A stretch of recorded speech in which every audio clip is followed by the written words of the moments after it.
Hey everyone, it's Austin. Yes, I'm back. I know I didn't do the Arafuru review, and yeah, I'm back from vacation. But anyways, welcome back to Danmachi, and this episode was really good too. It just Danmachi's just been delivering it honestly this season.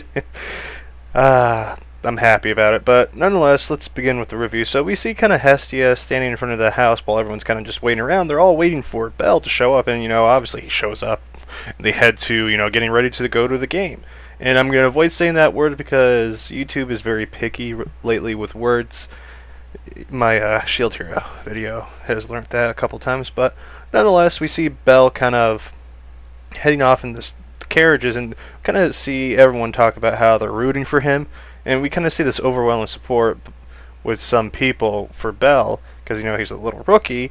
And we see after, when they're going off, we see Sire or Seer showing up to give, Bell a good luck charm. And pay attention to that good luck charm because quite a fascinating thing. Even you can see it here, but I'll explain about it, later. But we see a hero send off, and we get to see, Apollo's good old forces kind of reinforce the castle, and we see Cassandra thinks that castle will fall. Daphne thinks they won't lose because they're the best. That's really a bad way to think about it. We see Loon come in late, and he kind of is being treated quite badly. He's the one that kind of framed Bell, and that's where it was. It kind of just shows you how well people like that are treated. What goes around comes around, and Cassandra tells Loon to what calls him the Trojan horse. Then we see Ganesha is going to be the commentator for the game, and all you gotta know is I am Ganesha. That's all you need to know about him. I am Ganesha. The gods and goddesses show up and kind of prepare for to watch it. And we see Apollo show up, and he thinks he's going to win still, and he kind of eggs on Hestia and tells her that he's going to send her to the world. And we see Hermes kind of the person that's watching everything. He's the neutral person. Then people are betting in the favor of Apollo's family, and we see Mord from the last season, the one that had the helmet, bets on the Hestia family. Everyone calls him crazy. We see kind of everyone's just now watching this game, and it's kind of a cool thing. And of course, the games begin, and we get to see the castle before, and there's a picture of it just in case you wanted to look at it. I mean, obviously it's there, and we kind of hear two soldiers of the Apollo family go, no one will attack on the first day. That's crazy. And that very crazy thought, we see Ryu, and she's best girl, launch her attack right at the beginning, and she is equipped with two magic swords. And it's quite hilarious because we hear the 100 versus 5, the impossible versus the possible, and throughout history it usually proves that numbers aren't always everything. It's tactics. We've seen that with Napoleon. I mean, Alexander the Great.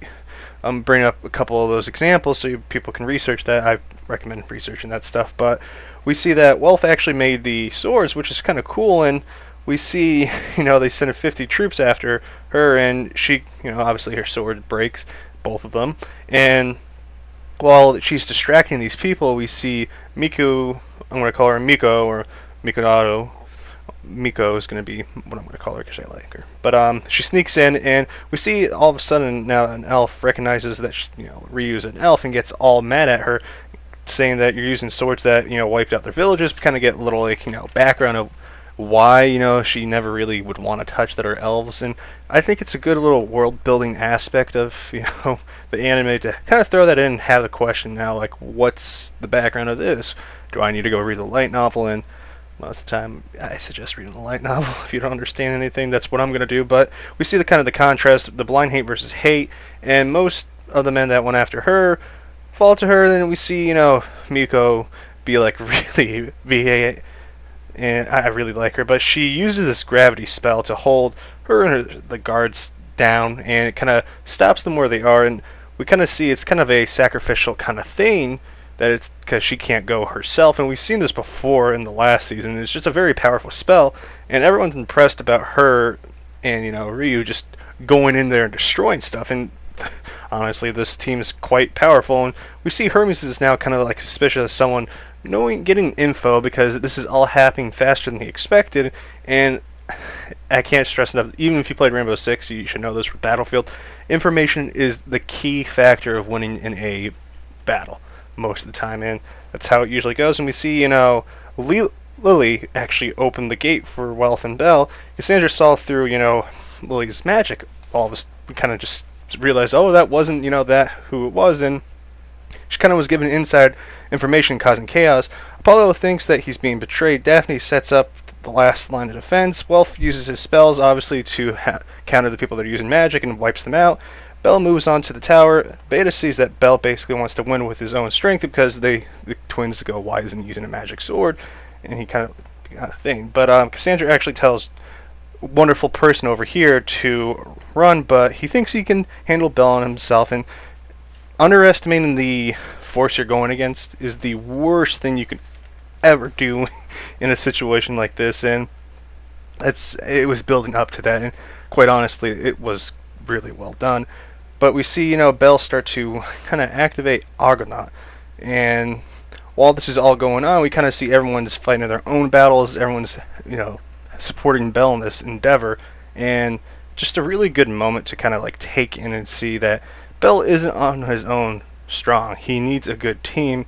And I mean, going to like the Rise in the Shield hero, Nofumi on his own is weak. He can't do much. He needs Raphtalia to, be his sword. And it brings that kind of thing to here, and it's a beautiful thing, honestly. And I know a lot of people call it isekai or fantasy. I know this is not an isekai before you get in the comment section, but they always claim, oh, they're overpowered. No, there's always a catch.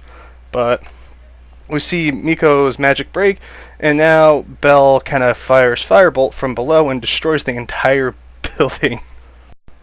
Now we get to see, Belle versus good old person over there, and we kind of see that Belle breaks his sword, and he's like wicked fast, and he kind of questions how he gotten so much like stronger since the last time, and it just shows the training that he was doing previously is actually paying off. It wasn't just for nothing.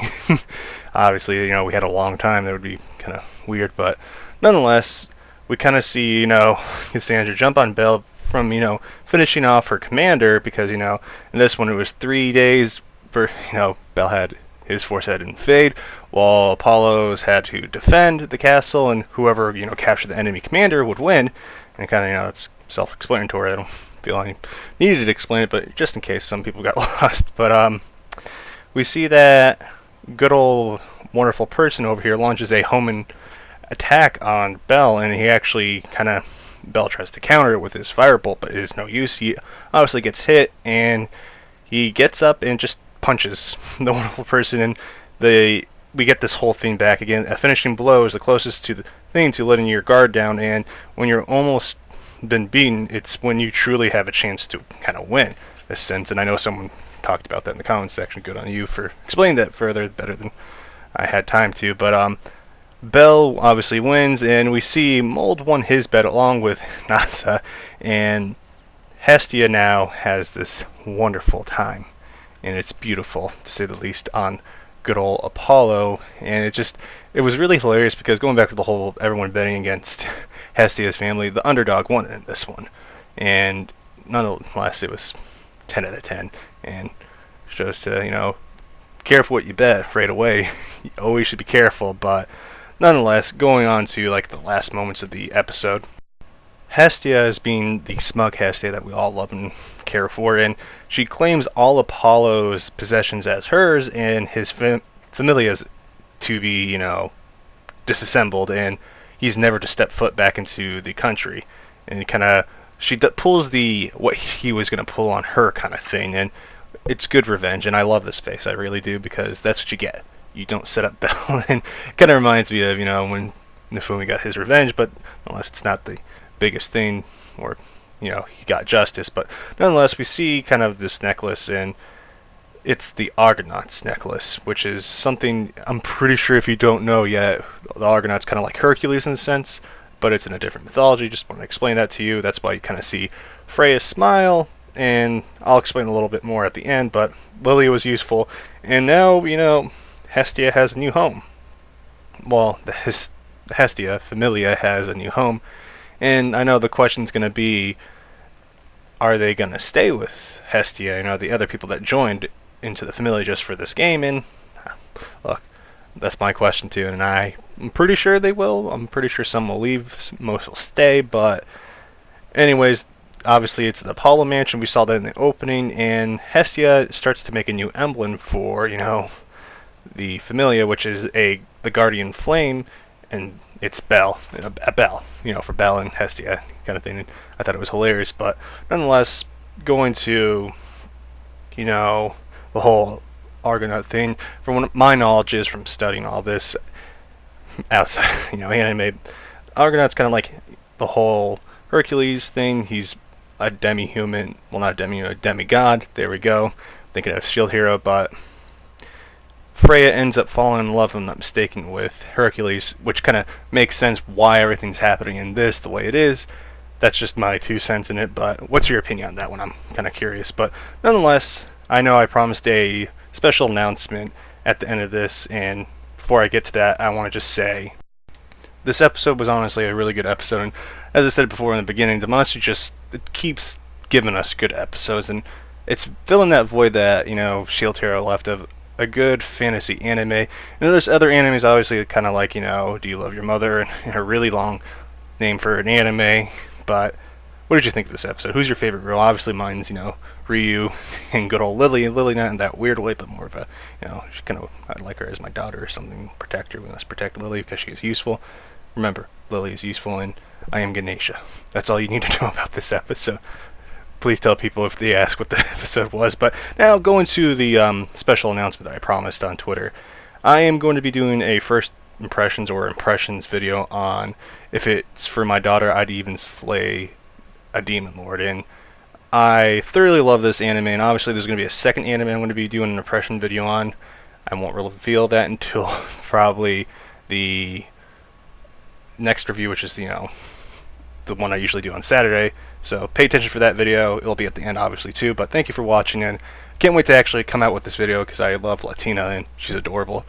If you haven't watched it yet, I highly suggest that. But anyways, guys, thank you for watching. This has been Austin, and I'm signing out. Peace.